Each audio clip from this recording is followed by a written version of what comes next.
हिंदी की कक्षा में आपका स्वागत है। मैं हूं डॉक्टर वीरेंद्र शुक्ल। आज हम पढ़ रहे हैं इंटरमीडिएट हिंदी में मैथिली शरण गुप्त को। मैथिली शरण गुप्त जी एक ऐसे कवि हैं जो सामान्य हिंदी और हिंदी दोनों के लिए उपयोगी हैं और बोर्ड परीक्षा की दृष्टि से बहुत महत्वपूर्ण हैं। मैथिली शरण गुप्त जी को राष्ट्रीय कवि कहा जाता है। ये राष्ट्र कवि थे।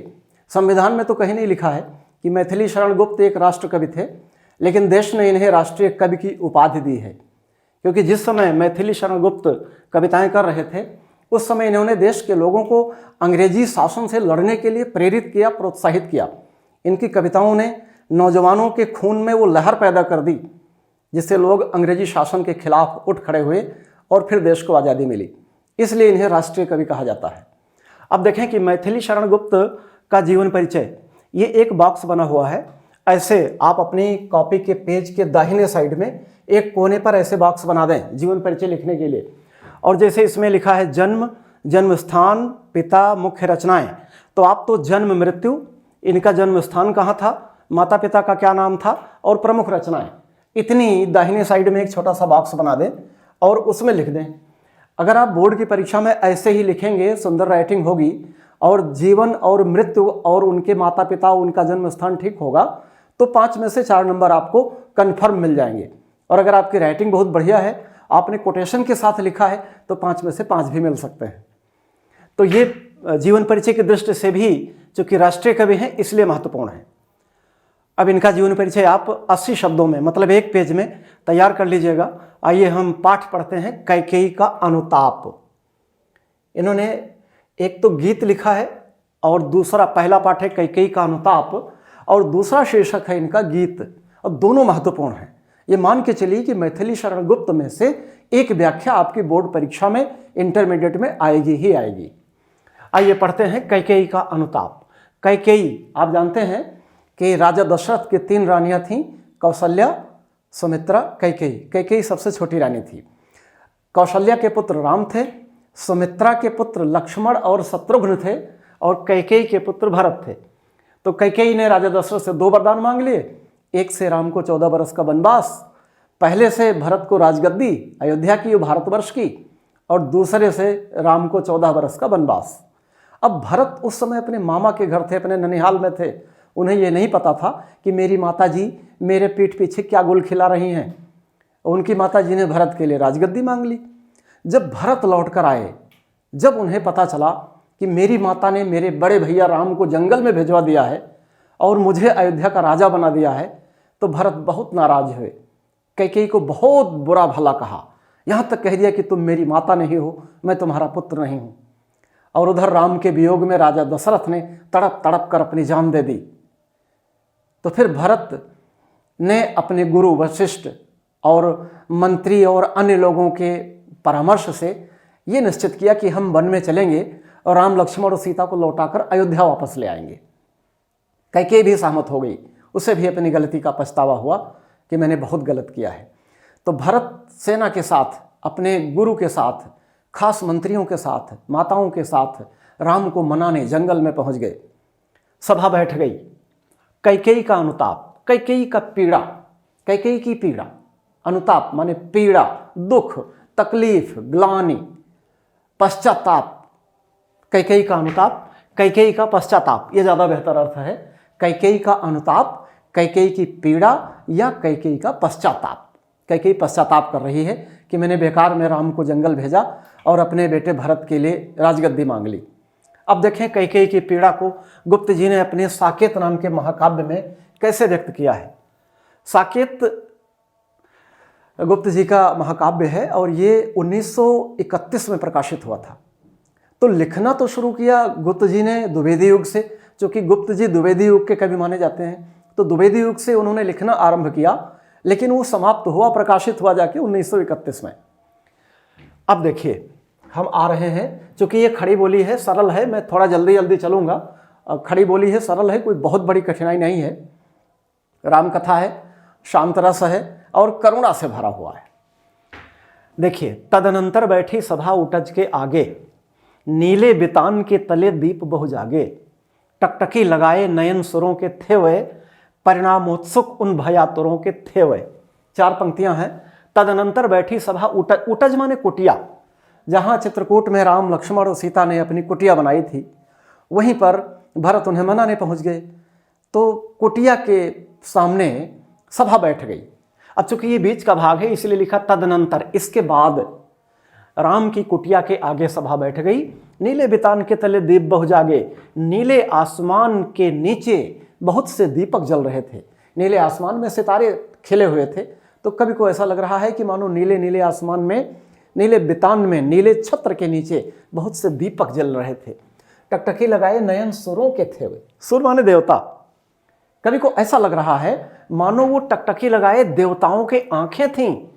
परिणामोत्सुक उन भयातुरों के थे वे, देवता परिणाम जानने के लिए उत्सुक थे और भयातुर थे, डरे हुए थे। देवता क्यों डरे हुए थे? कि कहीं ऐसा ना हो कि राम जंगल से चले जाएं और राक्षसों का खात्मा ना हो, कहीं भरत उन्हें मना ना ले जाएं, ये इसलिए देवता लोग नाराज थे, डरे हुए थे। तो इसके बाद राम की कुटिया के आगे सभा बैठ गई। नीले नीले आसमान में बहुत से सितारे खिले हुए थे, ऐसा लग रहा था मानो दीपक जल रहे हैं। कभी कहता है कि वह दीपक नहीं, टकटकी लगाए देवताओं की आंखें थीं और परिणाम जानने के लिए उत्सुक थे। वह सब डरे हुए थे, सारे देवता डरे हुए थे। उत्फुल्ल करौंदी कुंज वायु रह रह कर, करती थी सबको पुलक पूर्ण मह मह कर।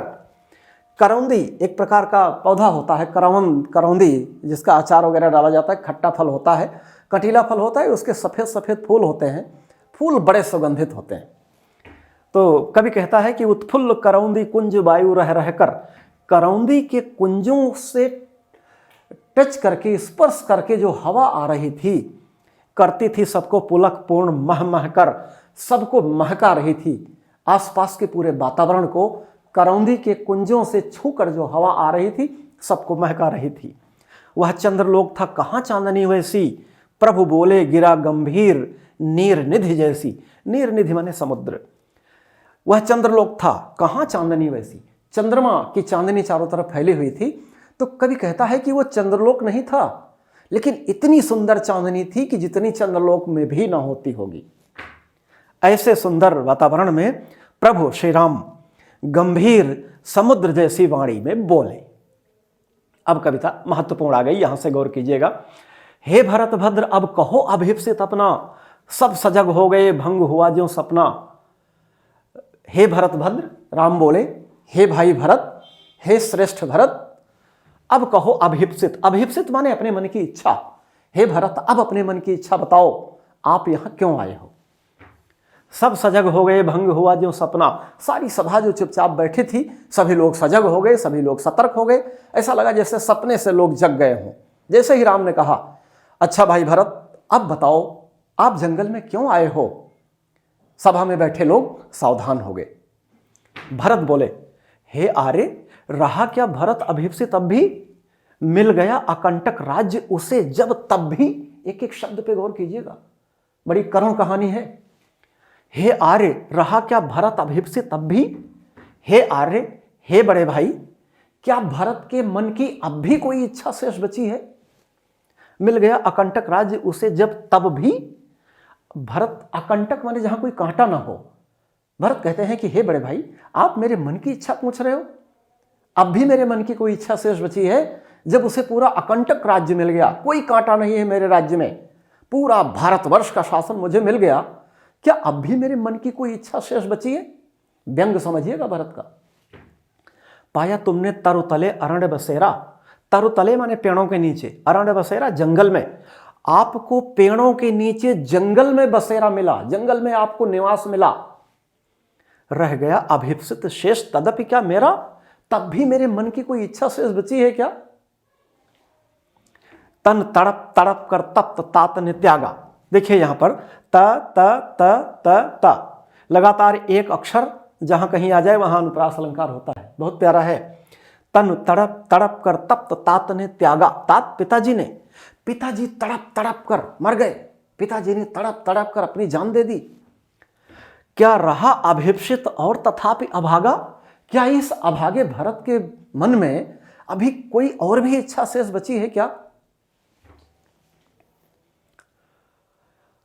हाँ, इसी अयश के हेतु जन्म था मेरा। हाँ, इसी अयश के हेतु जन्म था मेरा। हा का मतलब हाय, भरत कहते हैं, हाय, बड़े दुख की बात है कि इसी अपयश के हेतु मेरा जनन होना था, मुझे पैदा होना था। निज जननी के ही हाथ हनन था मेरा, अपनी माता के ही हाथों मुझे मरना था। अब कौन अभिप्सित और आर्य वह किसका? हे आर्य, क्या मेरे मन की इच्छा बच रही है? अब क्या पूछ रहे हो मुझसे? संसार नष्ट है, भ्रष्ट हुआ घर जिसका, जिसका पूरा संसार नष्ट हो गया, जिसका पूरा घर भ्रष्ट हो गया, आप उससे उसके मन की इच्छा पूछ रहे हो? मुझसे मैंने ही आज स्वयं मुंह फेरा, हे आर्य बता दो तुम ही अभिप्सित मेरा। मैं अपने आप से घृणा कर रहा हूं, मैंने अपने आप से मुंह फेर लिया है। हे बड़े भाई, आप ही मेरे मन की इच्छा बचा दो, आप बताओ मेरे मन की क्या इच्छा शेष बची है। प्रभु ने भाई को पकड़ हृदय पर खींचा, रोदन जल से सविनोद उन्हें फिर सींचा।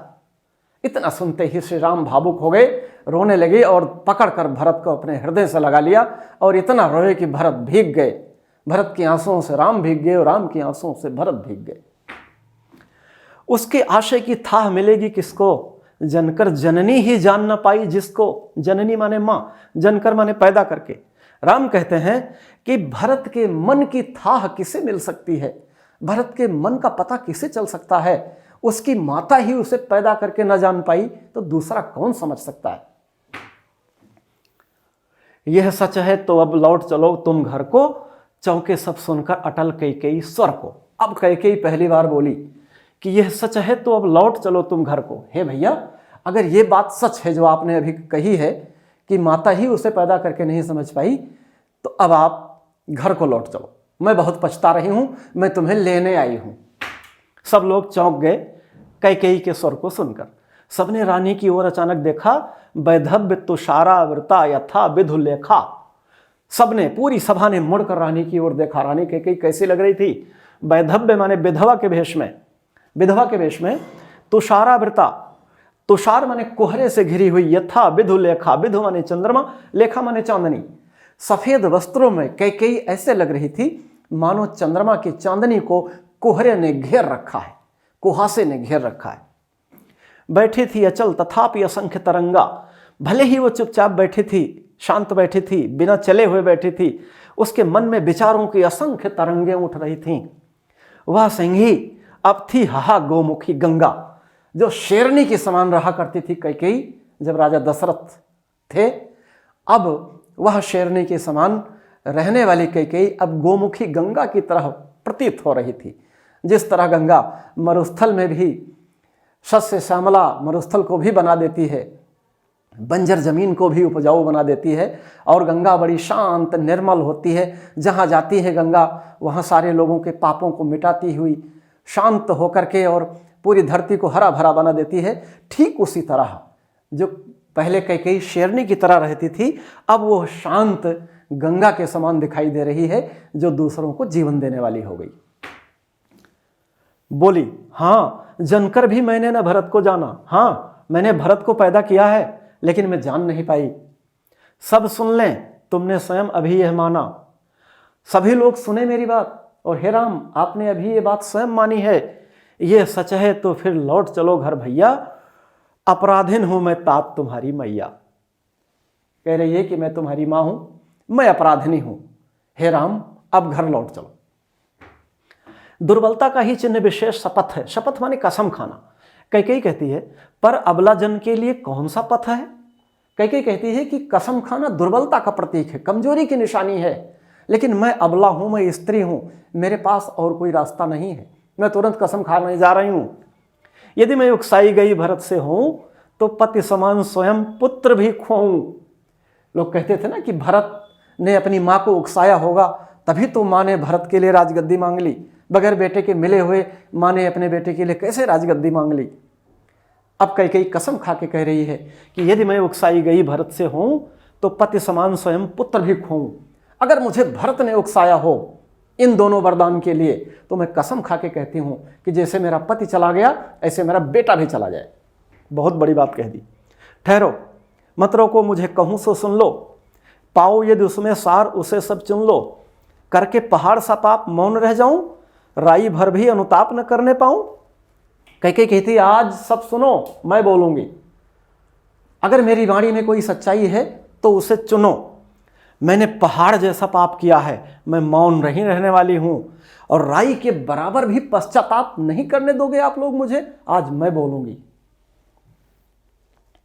थी सनक्षत्र शश निशा ओस टपकाती, रोती थी नीरव सभा हृदय थपकाती। सितारों भरी रात थी, चंद्रमा की चांदनी भरी रात थी, ओस की बूंदें टपक रही थीं, और कैकेयी की बातें सुनकर पूरी सभा रो रही थी। ऐसा लग रहा था मानो पूरी प्रकृति रो रही है। बड़ा करुणा भरा दृश्य है। उल्का सी रानी दिशा दीप्त करती थी, सब में भय विस्मय और खेद भरती थी। रानी कैकेयी का भाषण लंबा हो गया होगा, तो जैसे कोई टूटा हुआ तारा चमक कर गायब हो जाता है, उसी तरह उल्का के समान रानी कैकेयी सबको जगाती थी और सबको उद्दीप्त करती थी, जगाती थी अपनी बातों से भय विस्मय, और सबको सबके मन में खेद भी प्रकट कराती थी। क्या कर सकती थी मरी मंथरा दासी? अब देखो, कैकेयी कह रही कि मरी मंथरा कैकेयी की दासी थी जिसने उसे उकसाया था ये वरदान लेने के लिए। कहा क्या कर सकती थी मरी मंथरा दासी? मंथरा क्या कर सकती थी बेचारी? मेरा ही मन रह न सका निज विश्वासी। जब मेरा ही मन विश्वासी नहीं हो पाया तो मंथरा क्या कर सकती थी? जल पंजरगत अब अरे अधीर अभागे, वे ज्वलित भाव थे स्वयं तुझी में जागे। अपने हृदय से कह रही है कि हे मेरे दुष्ट मन, ये तेरे के अंदर ही ये सारे भाव जगे थे, पर था केवल क्या ज्वलित भाव ही मन में? क्या शेष बचा था कुछ और न इस मन में? कुछ मूल्य नहीं वात्सल्य मात्र क्या तेरा, पर आज अन्य सा हुआ वत्स भी मेरा। कैकेयी कहती है मेरी ममता भी खत्म हो गई, मेरा वात्सल्य भी चला गया, आज मेरा बेटा भी पराया हो गया है। थूके मुझ पर त्रैलोक के भले ही थूके, कह रही तीनों लोग मुझ पर थूके, मुझे जो बुरा भला कह पाऊं सब कह लें, जो कोई कह सके कहे क्यों चूके, जिसे जो कहना हो वो कहे, कोई दिक्कत नहीं। छीने न मात्र पद किंतु भरत का मुझसे, रे राम दुहाई और करूं क्या तुझसे। हे राम, तुझसे प्रार्थना करती हूं कि मेरी भरत की माता का पद कोई मुझसे न छीने, बाकी जो कहना हो मेरे ऊपर थूक दे, त्रैलोक के जितनी बुराई करनी हो कर ले, बस भरत की मां का पद मुझसे कोई मत छीने। कहते आते थे यही अभी नरदेही, माता न कुमाता पुत्र को पुत्र भले ही। अब तक लोग कहते थे कि माता कभी कुमाता नहीं होती, पुत्र भले को पुत्र हो जाता है। अब कहें सभी ये हाय विरुद्ध विधाता, है पुत्र पुत्र ही रहे कुमाता माता। आज ईश्वर भी मेरे प्रतिकूल है। बड़े दुख की बात है कि सभी लोग ये कहें कि पुत्र सुपुत्र है, माता कुमाता हो गई। बस मैंने इसका वाह मात्र ही देखा, दृढ़ हृदय न देखा, मृदुल गात्र ही देखा, परमार्थ न देखा, पूर्ण स्वार्थ ही साधा। इस कारण ही तो आज हाय यह बाधा। कैकेयी कहती है मैं इसका दिल नहीं पढ़ पाई, इसके बाहरी शरीर को देखा, इसलिए आज ये दिन मुझे देखना पड़ रहा है। युग युग तक चलती रहे कठोर कहानी, रघुकुल में भी थी एक अभागिन रानी। अपने आप को शाप दे रही है कि युगों युगों तक एक कहानी चलती रहे कि रघुकुल में एक अभागिन रानी कैकेयी हुई थी। निज जन्म जन्म में सुने जीव यह मेरा, धिक्कार उसे था महास्वार्थ ने घेरा। अपने आप को शाप देती हुई कहती है कि मैं जितनी बार जन्म लूं उतनी बार ये अपयश मेरे सिर पर आवे, कि धिक्कार है उस रानी कैकेयी को, उसे महास्वार्थ ने घेर लिया था। 100 बार धन्य वह एक लाल की माई, जिस जननी ने है जना भरत सा भाई। पागल सी प्रभु के साथ सभा चिल्लाई, 100 बार धन्य वह एक लाल की माई। इन पश्चाताप की बातों को सुनकर राम का हृदय द्रवित हो उठा, राम पिघल गए और उन्होंने कहा कि भरत को पैदा करने वाली माँ कैकेयी धन्य है। और राम के साथ पूरी सभा चिल्ला उठी, रानी कैकेयी धन्य है। व्यक्ति जब अपने किए गए बुरे कार्यों का पश्चाताप करता है तो कहते हैं उसका पाप कट जाता है। हालाल उसे भी आज गंवाया मैंने, विकराल कुयशी यहाँ कमाया मैंने। निज स्वर्ग उसी पर बार दिया था मैंने, हर तुम तक से अधिकार लिया था मैंने। मेरे लाल की बात कर रहे हो आप, लाल भी मेरा अपना नहीं रहा, पराया हो गया। जिस लाल के कारण आपसे आपका अधिकार छीन लिया था राम, वही आज मेरा लाल पराया हो गया। वही आज यह दिन हुआ रोता है, शंकित सबसे धृत हरिण तुल्य होता। हिरण, हरिण माने हिरण। जिस तरह जंगल में हिरण व्याकुल परेशान रहता है, पता नहीं कब कहाँ से आक्रमण हो जाए, बड़ा दीनहीन होता है, उसी तरह आज ये भरत तुम्हारे चरणों में पड़ा हुआ है।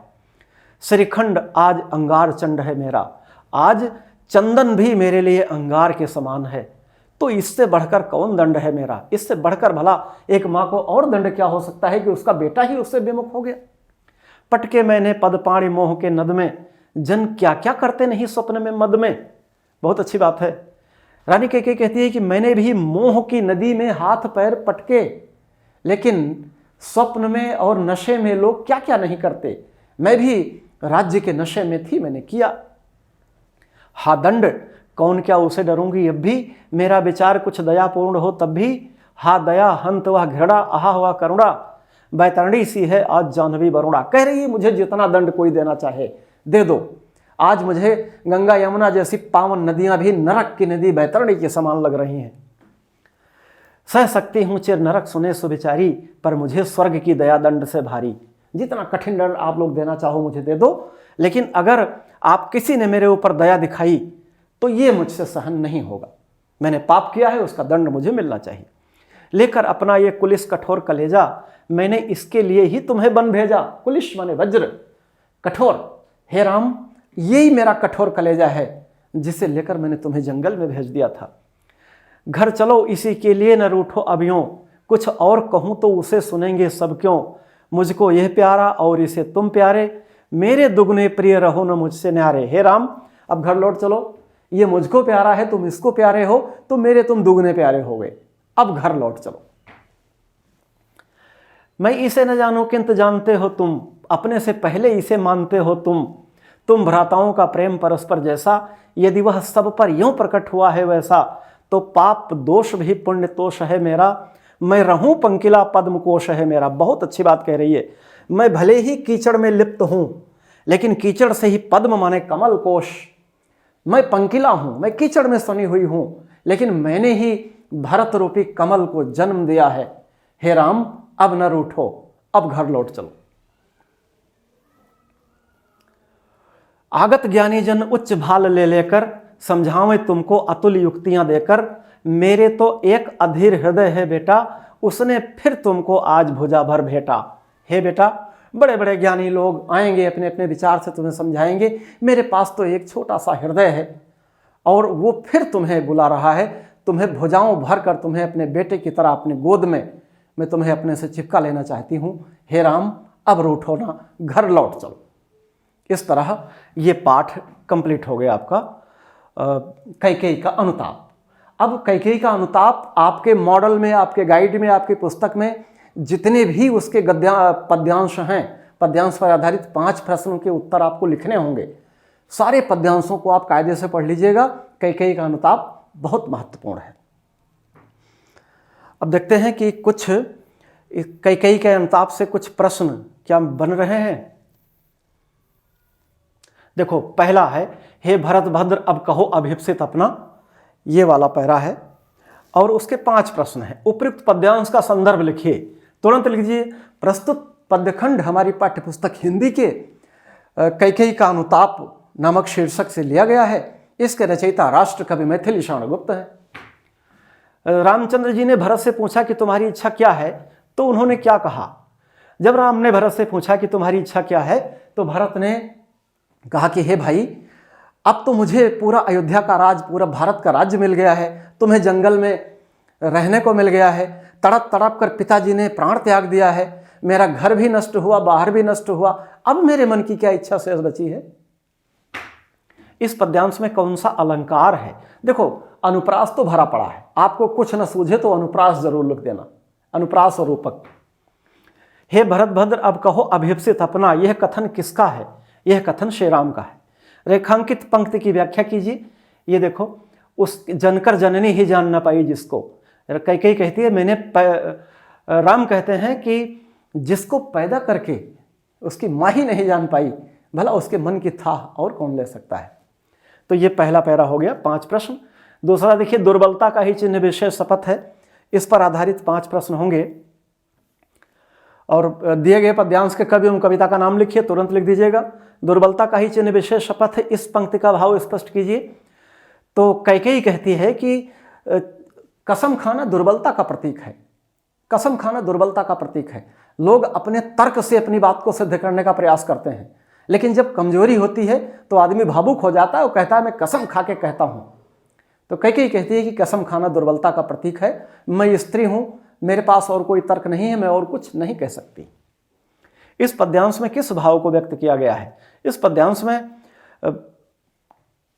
राम को मनाने आए अयोध्यावासियों भरत और कैकेयी के पश्चाताप भाव को व्यक्त किया गया है।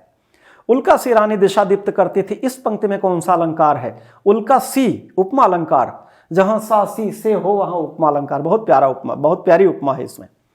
रेखांकित पंक्ति की व्याख्या कीजिए, व्याख्या कर दीजिएगा। अगला देखिए, ये वाला संदर्भ लिख दीजिए। कैकेयी को अभागिन रानी क्यों कहा गया है? कैकेयी स्वयं अपने आप को अभागिन कह रही है कि मैं इतनी अभागिन हूं कि मैंने अपने सबसे प्रिय पुत्र को जंगल भेज दिया। उस मुझसे बड़ी अभागिन कौन हो सकती है? इस पद्यांश में कवि ने किस प्रसंग का उल्लेख किया है? इस पद्यांश में कवि ने राम को मनाने के लिए भरत अयोध्यावासियों के साथ आए हैं, उस प्रसंग का वर्णन किया है। इस पद्यांश में कौन सा अलंकार है? एक तो अनुप्रास, दूसरा रूपक। रेखांकित पंक्ति की व्याख्या कीजिए, इसमें से कोई रेखांकित हो उसकी व्याख्या कर दीजिए। 5 प्रश्न आपसे पूछे जाएंगे। एक आध और देख लेते हैं। ये देखिए, मुझको यह प्यारा और इसे तुम प्यारे, इस पर आधारित 5 प्रश्न हैं। संदर्भ हो गया। रेखांकित अंश की व्याख्या कर दीजिएगा। मैं रहूं पंकिला, पद्मकोश है मेरा, भले ही पापी हूं मैं भले ही पापिनी हूं, लेकिन मैंने भरत जैसा बेटा पैदा किया है। मैं भले ही कीचड़ में लिप्त रहने वाली हूं, लेकिन कीचड़ से ही कमल खिलता है। मैंने ही भरत को पैदा किया है। कैकेयी को कौन दुगने प्रिय है? राम दुगने प्रिय हैं। श्री राम का कौन प्यारा है? भरत प्यारे हैं। प्रस्तुत पंक्तियों में कौन सा रस है? शांत रस है, शांत रस। एक और है, बैठी थी अचल तथापि असंख्य तरंगा, इसे भी देख लीजिए।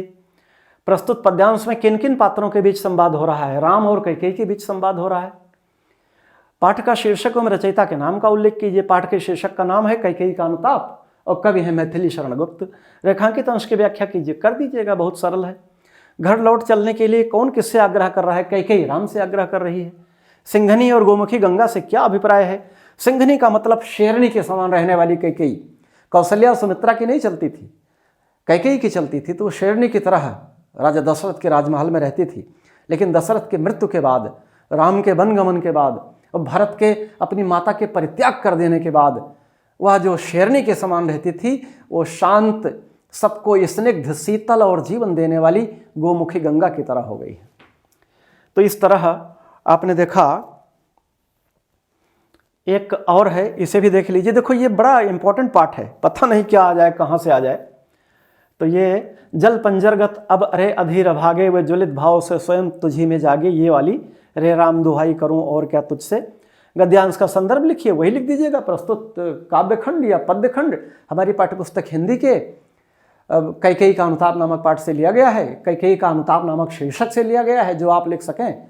इस पाठ के रचयिता राष्ट्रीय कवि मैथिली शरण गुप्त जी हैं। रेखांकित अंश की व्याख्या कीजिए, बहुत सरल है, साधारण खड़ी बोली है, व्याख्या उसका कर लीजिएगा। मंदक्रांता छंद है लगभग सारे में। अन्य सा हुआ वत्स भी मेरा का क्या आशय स्पष्ट कीजिए। अन्य सा हुआ वत्स भी मेरा का आशय स्पष्ट कीजिए, अर्थ लिखिए। कैकेयी कहती है कि आज मेरा बेटा भी मुझसे अलग हो गया, अन्य का हो गया, मेरा है ही नहीं। भरत मेरी बात सुनता ही नहीं, मेरा मानता ही नहीं, उसने मुझे माता के रूप में मेरा परित्याग कर दिया है। इस पद्यांश में अभिव्यक्त रस का नाम लिखिए, शांत रस। क्योंकि करुणा तो है, दुख है, लेकिन शोक नहीं होगा। शोक वहां होगा जहां कोई स्थायी रूप से अलग हो गया हो, या किसी की मृत्यु हो गई हो, या अनिष्ट की आशंका हो रही हो, तो यहां शांत रस उचित है। थूके मुझ पर त्रैलोक के भले ही, थूके का भाव स्पष्ट कीजिए। कैकेयी कहती है कि मुझ पर भले ही लोग थूक दें। थूकना का मतलब एक मुहावरा है, मुझे बुरा भला कहना, गाली देना, गंदे अपशब्दों का प्रयोग करना। तो कैकेयी कहती है मैंने पाप किया है, तीनों लोग मुझे बुरा भला कहें, मेरी आलोचना करें, मेरी निंदा करें, मेरी बुराई करें, मुझे कोई चिंता नहीं है। हाँ, मैंने पाप किया है, मैं उसका पश्चाताप स्वयं करूंगी। तो इस तरह कैकेयी का अनुताप आपने पढ़ लिया है। अब अगला जो शीर्षक है गीत, अगले वीडियो में मैं गीत लेकर आऊंगा और 3 में से एक गीत आपकी परीक्षा में रखा हुआ है। जल्दी ही अगला वीडियो लेकर आ रहा हूं।